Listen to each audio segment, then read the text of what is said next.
देवा, मला नाही वाटत तुम्हासनी जेवाया मिळत, कारण समदे जेवले तरी म्हाळसाताई जेवल्या नसणारच.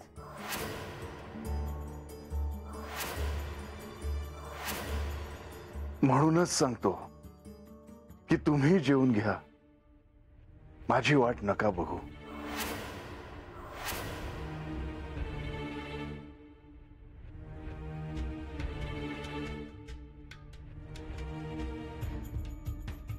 बानू,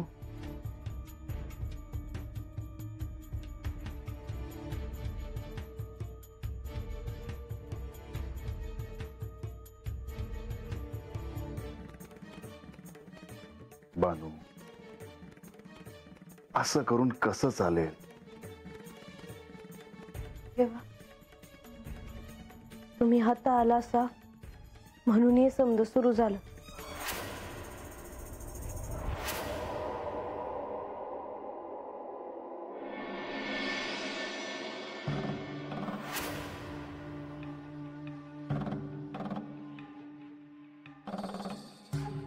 देवी, मी काय म्हणतो, आपण दोघांनी श्री म्हाळसा देवींना भेटून यायचं का? आणि भेटून काय करायचं? त्यांना अन्न ग्रहण करण्यासाठी आग्रह करू. त्या तुमचं ऐकतील असं तुम्हाला वाटतं का? परंतु देवी, आपण काही ना काही प्रयत्न तर करायला हवेत ना. म्हाळसा असं का करतायत हे लक्षात घ्या. ही वार्ता श्री खंडेरायांपर्यंत पोचावी आणि त्यांनी गडावर परत यावं म्हणून हे सारं सुरू आहे. तुम्ही त्यांना समजावून काही उपयोग नाही. हे सगळं कोणी केलं असेल हे शोधून काढायला हवं.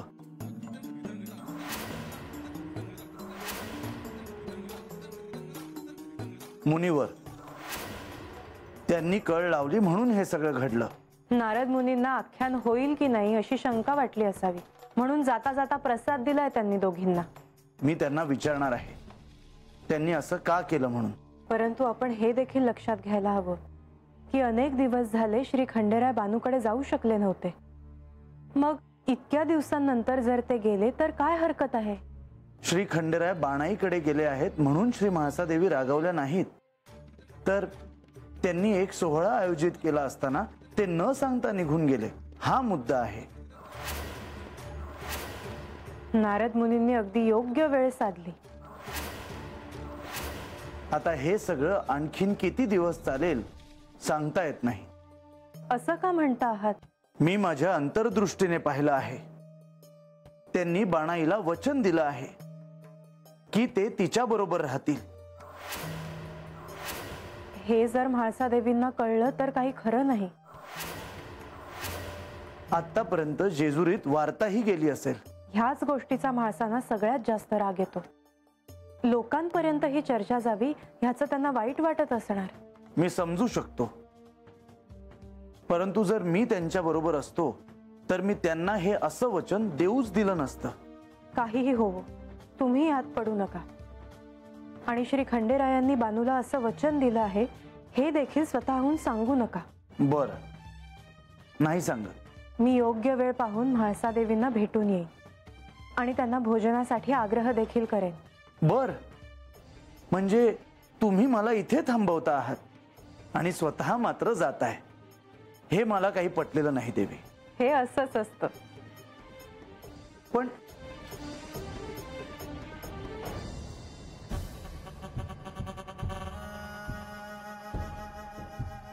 देवी, मला अक्कांनी तुम्हाला फक्त निरोप द्यायला पाठवलं होतं.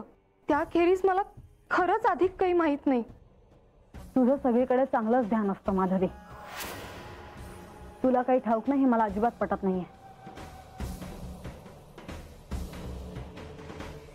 हो म्हाळसा, मी खरं तेच बोलते. मी तुमचीच वाट पाहत होते. काय झालं? काय म्हणाले हे? तुम्ही काहीच का बोलत नाही आहात? म्हाळसा, श्री खंडेरायांनी आता गडावर येणार नाही असं सांगितलं. काय? होय म्हाळसा, श्री खंडेराय इतक्यात गडावर येणार नाहीत. मीच जायला हवं होतं. त्यानं काय झालं असतं म्हाळसा? आमचं श्री खंडेरायांशी व्यवस्थित बोलणं झालंय. मायसा, त्यांनी तुला वचन दिल्याप्रमाणे 15 2 दिवस ते बानूकडे जाणारच. हो, पण आज गडावर सोहळा आहे हे मी त्यांना सांगितलं होतं, तरी त्यांनी असं वागावं. गडावर सोहळा असून देखील त्यांना बानूकडे थांबावेसे वाटले असेलही मला नाही वाटत त्यांनी त्यात काही अयोग्य केले. ज्याप्रमाणे तू श्री खंडेरायांची पत्नी आहेस त्याप्रमाणे बानू देखील श्री खंडेरायांची पत्नी आहे. हे तुम्ही बोलत आहात बाबा? मला खरंच आश्चर्य वाटतंय याचं. म्हाळसा, तुला असं वाटत असेल की हे काही बोलले नसतील, पण तसं नाहीये. ह्यांनी तसे प्रयत्नही केले, पण श्री खंडेरायांचीच इच्छा नसेल तर आपण तरी काय करणार? मायसा, तुला राग येणं स्वाभाविक आहे, पण मला असं वाटतं तू त्यांची बाजू देखील समजून घेणं आवश्यक आहे. तुला हे मान्य करणं आवश्यक आहे. नाही बाबा, मी हे समजून नाही घेऊ शकत आणि हे मला मान्यही नाही.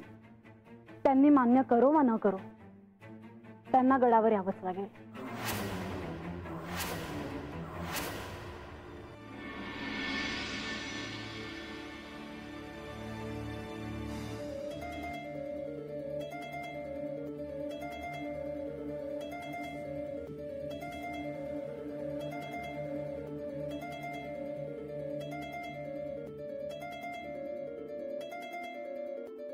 आजचा दिस सरला, पर अजून भी देवांनी काय बी खाल्लं नाही.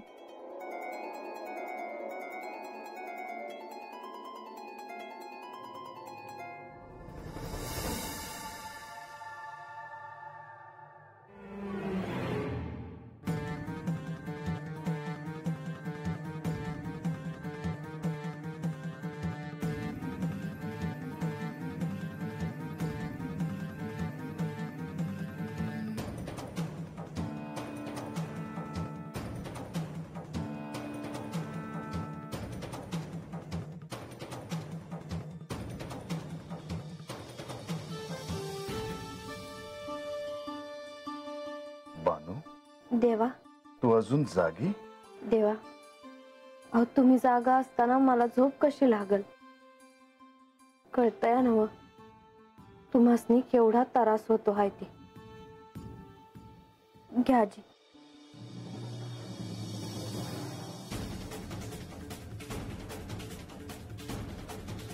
बानू, मला ठाऊक आहे की तुला माझी चिंता आहे, पण मी ह्याचा स्वीकार नाही करू शकत. तेव्हा अहो असं कशापाई करतायसा? असं काय मागणं मागितलं आहे मी तुमच्याकडं? असं काय हवं होतं मला? काय बी नाही. नुसतं 4 दिवस आनंदाचं राहावं, तर ते बी दिसना झालं आहे. मग हे समजा असं असताना मला असं वाटतं का मी हे समजा कशापाई केलं? कशापाई? बानू, मी तुला वचन दिलं आहे आणि ते वचन मी पूर्ण करेन, पण ही परिस्थिती निराळी आहे. मग मी आज चुकले का देवा? नाही बानू, तुझं काहीच चुकलं नाही, पण परिस्थितीच अशी आहे.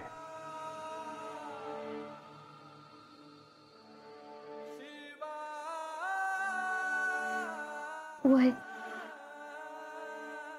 आणि त्या पायी मला जे हवं होतं तेच मिळेना.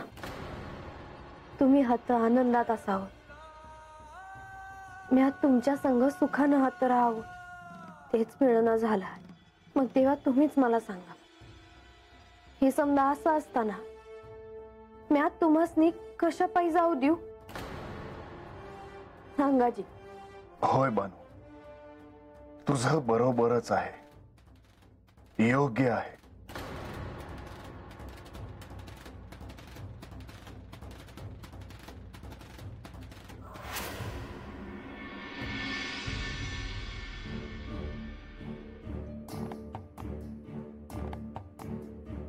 कवडाप्पा, अहो देवीने रात्र तरी जेवण घेतलं का नाही? नाही गणोबा, अहो तकडं देवाने बी काय खाल्लं नाही हो. असं किती दिस चालेल कोणास ठाव.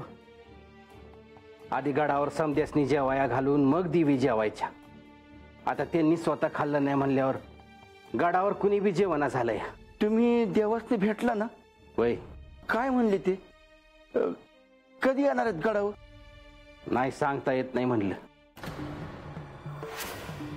अहो पर मग कामकाज कसं चालायचं?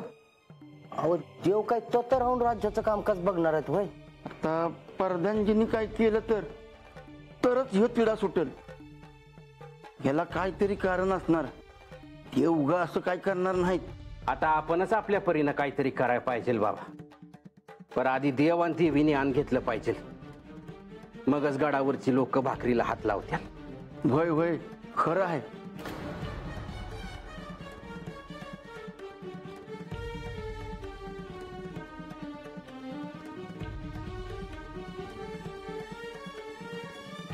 म्हाळसा घे, 2 घास खाऊन घे. नकोय मला. म्हाळसा असा हट्ट करू नकोस ग. तू उपवास करून काय होणार आहे? हे बघ ऐक माझा, थोडंसं खाऊन घे, तुला बरं वाटेल. स्वतःला क्लेश देऊन काय होणार आहे? म्हाळसा अगं तू अन्न ग्रहण करत नाहीयेस म्हणून आमच्या घशाखाली अन्न जात नाहीये. आमचा विचार कर. हे गडावर आल्याशिवाय मी अन्न ग्रहण करणार नाही आई. मी यांच्या हातूनच अन्न ग्रहण करेन. इतकंही कुणावर प्रेम करू नये म्हाळसा. स्वतःच्या आराध्यावरही एवढं प्रेम करू नये, कारण परमेश्वर परीक्षा घ्यायला लागतो. मग माझी तर परीक्षा सुरूच आहे. तुलाच विवाह करायचा होता ना त्यांच्याशी. केला विवाह तर महादेवांशी असा पण होता तुझा. आता पाहिलंस ना, हे सगळं सोपं नाही. काय सुख दिलंय तुला महादेवांनी? तुझ्या कोणत्या इच्छा पूर्ण केल्या आहेत? संसार सुख म्हणून काही नाही. त्यांना बोल लावू नकोस आई. ते सगळं राहू दे. ऐक माझं, थोडंसं खाऊन घे.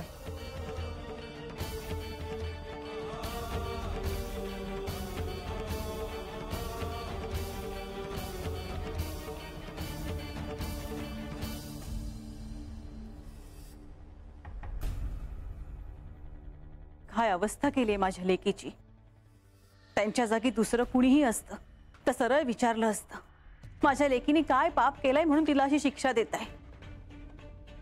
पण ते देव आहेत, महादेव आहेत, त्यांना कोणी विचारायचं नाही. काय करणार?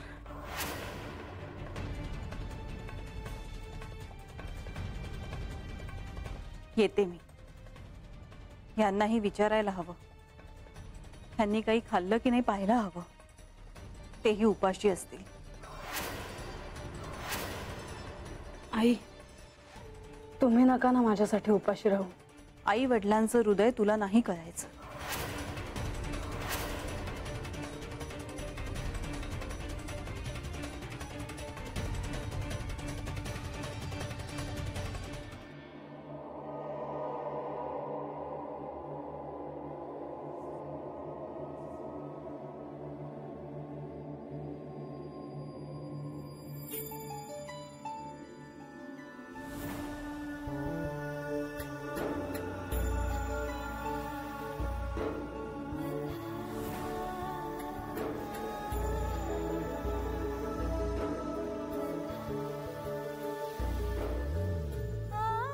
ह्याच दिव्य दर्पणातून विवाहाआधी आम्ही एकमेकांशी संवाद साधायचो.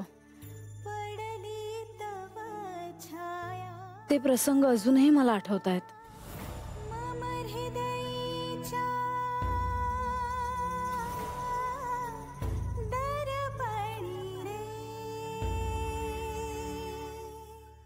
दर्पणिया प्रीत सजवा मन मल्हारा. दर्पणिया प्रीत सजवा मन मल्हारा. दर्पणिया प्रीत सजवा मन मल्हारा.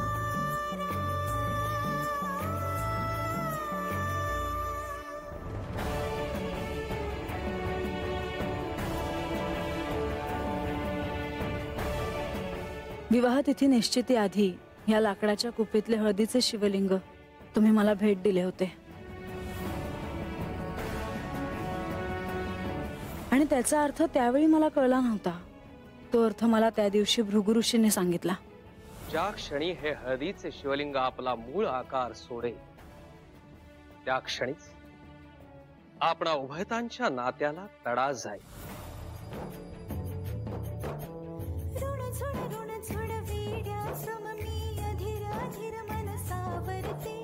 पण मला हाच प्रश्न पडला आहे की तुम्ही माझ्याशी असे का वागलात. मला काही झालं तरी त्याचं उत्तर मिळत नाही. त्या हळदीच्या शिवलिंगाने आपला आकार सोडला आणि खरोखरच आपल्या आपल्या नात्यात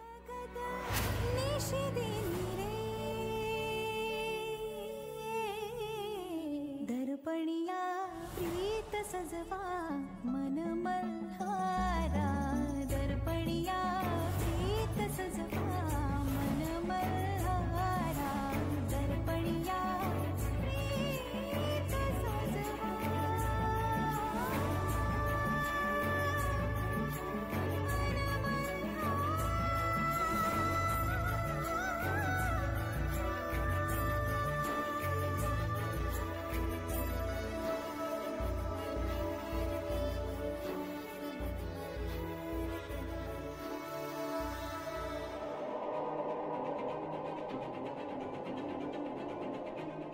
म्हाळसा, माझी बाजू तुला कधीही कळणार नाही का?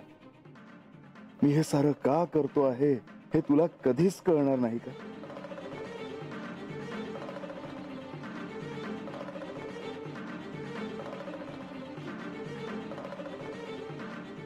तुला असं वाटत असेल की मला हे सारं करताना आनंद होतो आहे.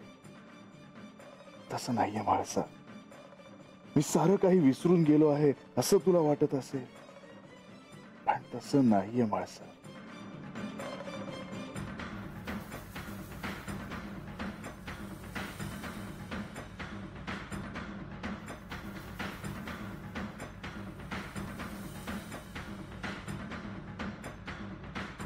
मी तुझ्यापासून कितीही दूर गेलो असलो तरीही माझं तुझ्यावर तितकंच प्रेम आहे. असं मी तुला हे कसं सांगू, हे तुला कसं कळेल? देवा, माधवा, देवा, अहो हे काय झालं? मी तुम्हाला म्हणालो होतो की तुम्ही कोणालाही कसलंही वचन देऊ नका. पण मी हे देखील म्हणालो होतो की भक्तांनी जर आराध्याकडे काही मागणं मागितलं तर त्याला मी नाही कसं म्हणणार. परंतु देवा, आता काय करणार? यावर काहीतरी मार्ग तर काढावा लागणारच. अर्थातच मार्ग तर काढावाच लागणार. मग काय करावं देवा? कारण तुम्ही गडावर पुन्हा कधी येणार याची वाट सगळेच जण बघतायत. माधवा, मी जेजुरी सोडून गेलो नाहीये. मी इथेच आहे. देवा, तुम्ही चुकीचा निर्णय घेतला आहे असं मी मुळीच म्हणत नाही. परंतु त्याचबरोबर हेही सत्य आहे की तुम्ही गडावर नाही आहात म्हणून गडावर सगळे दुःखी आहेत. परंतु यावर मार्ग तर काढावा लागणारच ना, हेही सत्य आहेच. होय देवा, तुमच्या मनात काही असेल तर सांगा. आपण काहीतरी करू. यातून लवकरात लवकर मार्ग काढू. नाही, आता काय करावं हे मी कसं सांगू? देवा, परंतु मग मी काही करू का? थांबा माधवा, आज रात्रीच्या प्रहरी काही गोष्टी घडणार आहे. पुढे येणाऱ्या महत्वाच्या अशा अनेक घटनांची ती नांदी आहे.